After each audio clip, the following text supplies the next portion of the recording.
Hey folks, and welcome to CarStarz 10 Killer Facts about Frankenstein's Alligator Corvette in the 1975 movie, Death Race 2000. Fact number 1.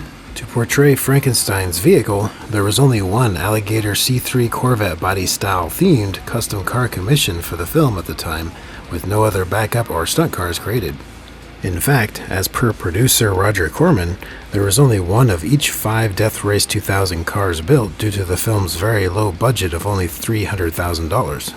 As with all the cars in the movie, the Alligator Vette wasn't created directly from a production car, so it's not technically a Corvette at all, but a fully custom-built fiberglass body riding on a modified Volkswagen Beetle chassis. Frankenstein's car was essentially what was called a shala-vette, which was originally created by the late great car builder Dick Dean.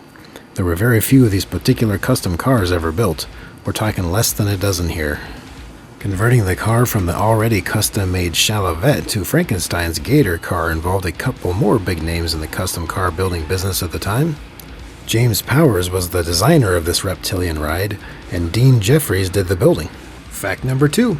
Since all the cars were built upon used VW Beetle chassis with their stock running gear, they originally had less than 50 net horsepower flat-4 engines with a 4-speed manual transaxle. However, since Frankenstein's car, as well as Machine Gun Joe's car, were the primary vehicles with the most screen time and were planned to be driven the hardest, they were fitted with 110 net horsepower flat-6 Corvair engines with 3-speed transaxles. Neither of those figures may sound like much power, but you have to remember that all these cars were quite small and lightweight with the fiberglass body and VW Bug chassis combo, so they didn't need much power to be decent performers. Fact number 3. If you look at Frankenstein's Gator car today, you will probably notice that several areas of the car look quite different now than they did on screen back in 1975. The reason for that is due to the overhaul that the car underwent in the early 2000s by yet another big-time car customizer and good friend of Dick Dean's at the time, George Barris. The Gator car was freshened up with a new paint job, a reupholstered interior, a thicker, more pronounced center fin, along with a set of more aggressive-looking wheels. And of course, the biggest visual addition that simply can't go unnoticed is that big but very fake supercharged V8 prop engine fitted to the rear deck lid. Fact number 4. This was such a low-budget film that towards the end of filming, the studio ran out of money and could no longer afford to pay all the stunt drivers involved. Although the actors did drive the cars for the more basic scenes, producer Roger actually stepped in as a stunt driver multiple times throughout the film. As per Roger, another reason why multiple stunt drivers were reluctant to stay with the film is that much of the erratic driving scenes were performed on public roads and highways. Even worse was that these custom-built cars were not even street-legal vehicles, so there was an understandable legal threat that some of the stunt drivers were not willing to risk. Although most of the driving stunts were not at very high speeds or at all that dangerous in general, the actors were only allowed to do the very mild-mannered driving scenes, which were mostly the close-up shots. Funny enough, Carradine and Stallone actually both insisted on doing all of their own stunt driving, but were not allowed to do so for the more risky stunts, such as for this kind of stuff here. Fact number 5.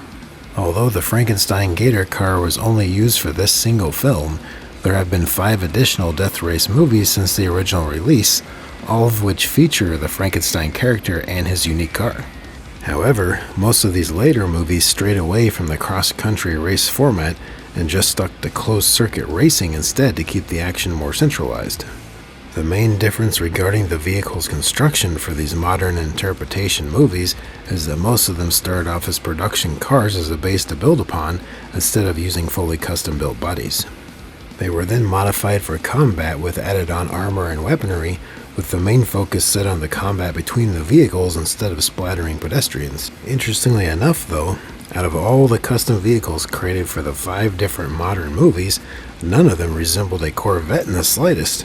The first modern remake movie released in 2008 and was just entitled Death Race, then the next one in 2010 was called Death Race 2, and in 2013, Death Race 3 Inferno. In 2017, there was a direct sequel to the original film released entitled Death Race 2050, reviving the original coast-to-coast race format as well as the pedestrian killing for point system. Lastly, in 2018, the most recent release entitled Death Race Beyond Anarchy was a continuation of the remake series that started in 2008. Fact number 6.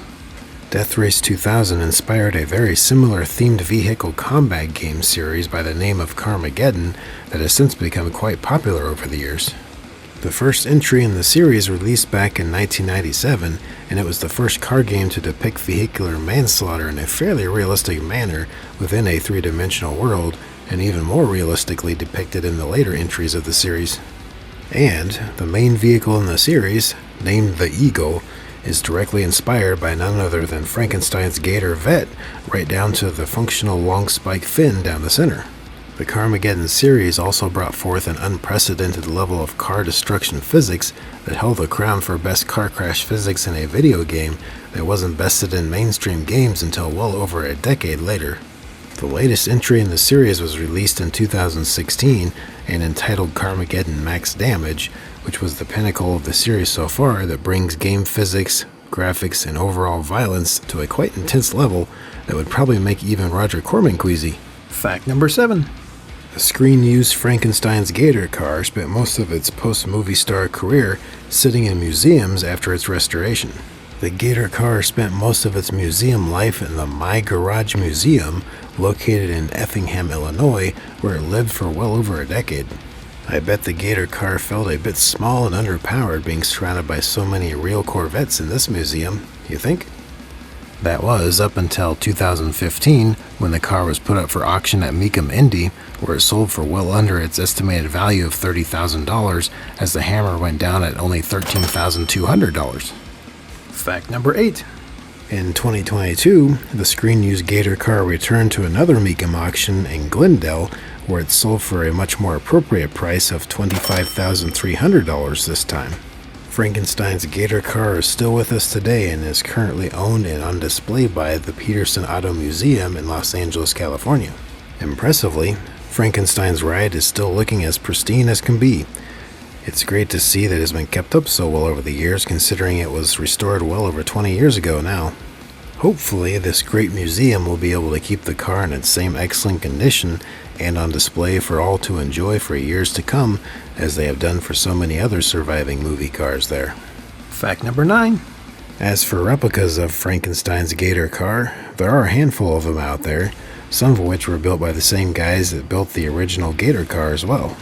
One such example is this fine shala-vette based replica that resides at the Branson Celebrity Car Museum in Branson, Missouri. Another would be this equally cool shala-vette based replica residing in the Hollywood Car Museum in Las Vegas. You may also see some less accurate fan-made replica cars using production C3 Corvettes as the base out there also, such as this interesting creation here. Fact number 10. Looking into the scale model world, unfortunately there hasn't been a single diecast model or plastic model kit release of the Frankenstein Gator car to date. So, that really only leaves us with a couple options.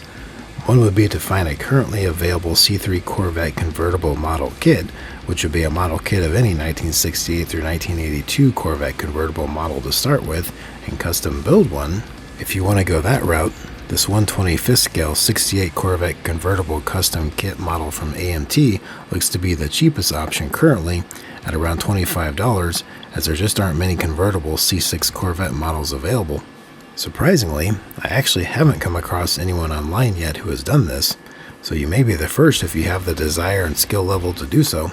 I will leave a link in the description below of where you can get this kit if you're brave enough to tackle that project. Another possible option you could pursue would be obtaining or creating a 3D printed model version of the car, as the creator of this model has done, and it doesn't look too bad really considering how it was made. And for those who haven't seen it yet, I have recently created my own diecast car channel named Show and Tell Diecast that I display and detail my diecast models that I now add videos to weekly also. We'll include the link to the new channel in the video description below as well for those interested. Well, there you have it folks. Thanks for watching, and make sure to hit that subscribe button if you like what you saw here. You guys are all great. See you next time.